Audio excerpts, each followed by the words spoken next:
സ്വാതന്ത്ര്യം 2 വരുന്നുണ്ടല്ലോ, എന്താണ് സാന്ത്വനം 2 നമ്മളായിട്ട് യാതൊരു ബന്ധമില്ല. അത് മൊത്തം പ്രൊഡക്ഷനും ആർട്ടിസ്റ്റുകളൊക്കെ വേറെ ആയിരിക്കും, നമ്മളാരും ഉണ്ടായിരിക്കില്ല. അപ്പം മറ്റേ രാജീവേട്ടന്റെ ഒക്കെ പ്രൊമോ കണ്ടിരുന്നു. അത് ജസ്റ്റ് പ്രൊമോക്ക് വേണ്ടിയിട്ട് ചെയ്തിട്ട്. രാജീവേട്ടൻ ഉണ്ടാവും? രാജുവേട്ടനും ഇല്ല, നമ്മളാരും ഉണ്ടായിരിക്കില്ല. ഉണ്ടായിരിക്കില്ല. അപ്പൊ ആ ഒരു പേരിടാൻ ചെയ്തിട്ടുള്ള ആരും ഇല്ലെന്നാണ് എന്റെ അറിവ്. പിന്നെ പ്രൊഡക്ഷനൊക്കെ വേറെയാ, ഡയറക്ഷനും പ്രൊഡക്ഷനൊക്കെ വേറെയാ. അപ്പൊ അതെന്തുകൊണ്ട് ഉണ്ടാവാതിരിക്കുന്നത്? അല്ല, നമ്മൾ സാധനം തുടങ്ങുമ്പോഴേ അതൊരു 1000 എപ്പിസോഡ് ഒക്കെയാണ് രഞ്ജിത്ത് സാറും ജിബു ചേച്ചിയൊക്കെ പ്ലാൻ ചെയ്തിരുന്നത്. അപ്പൊ നമ്മൾ അങ്ങനെ തന്നെ അവസാനിപ്പിച്ചേ. അപ്പം സെക്കൻഡ് മൊത്തത്തിൽ വേറെ ടീമാണ്. വിഷമമുണ്ടോ ആ ഒരു സാന്ത്വനം 2 അംഗമാവാൻ? ഇല്ല, അങ്ങനെയൊന്നുമില്ല. ഇല്ല, നമ്മുടെ സാന്ത്വനം ഭയങ്കര ഹാപ്പി ആയിരുന്നു, അടിപൊളിയായിരുന്നു. സാന്ത്വനം പ്രേക്ഷകരോട് എന്താണ് പറയുന്നത്?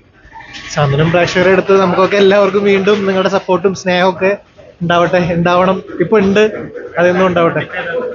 ഞാൻ ഒന്നും കമ്മിറ്റ് ചെയ്തിട്ടില്ല, നോക്കിയിട്ട് നല്ലത് നോക്കിയിട്ട് കമ്മിറ്റ്.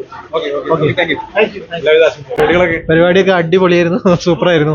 എന്തായാലും എല്ലാം ആദ്യത്തെ ഒരു സിനിമയാണല്ലോ, എന്ത് പറയുന്നത്? നമുക്ക് ഭയങ്കര സന്തോഷം, നമ്മുടെ കൂടെ അഭിനയിച്ച ആളല്ലേ, അപ്പൊ അത് ഭയങ്കര സന്തോഷം, അത് കാരണമാണ് വന്നത്. പ്രതീക്ഷകൾ എന്തൊക്കെയുണ്ട്? ടൈറ്റിൽ ലോഞ്ച് ഒക്കെ എങ്ങനെയുണ്ടായിരുന്നു? ടൈറ്റിൽ ലോഞ്ച് സൂപ്പർ ആയിരുന്നു, നിങ്ങൾ എല്ലാവരും കണ്ടിരുന്നതല്ലേ. അപ്പൊ മാളിപ്പുറം ടീം വീണ്ടും സെയിം ടീം വീണ്ടും വരികയാണ്.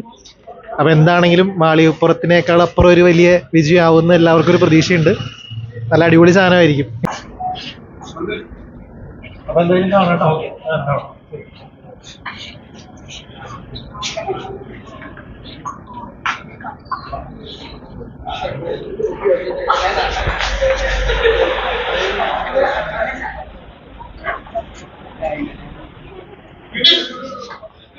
ചേട്ടാ എങ്ങനെയുണ്ട്?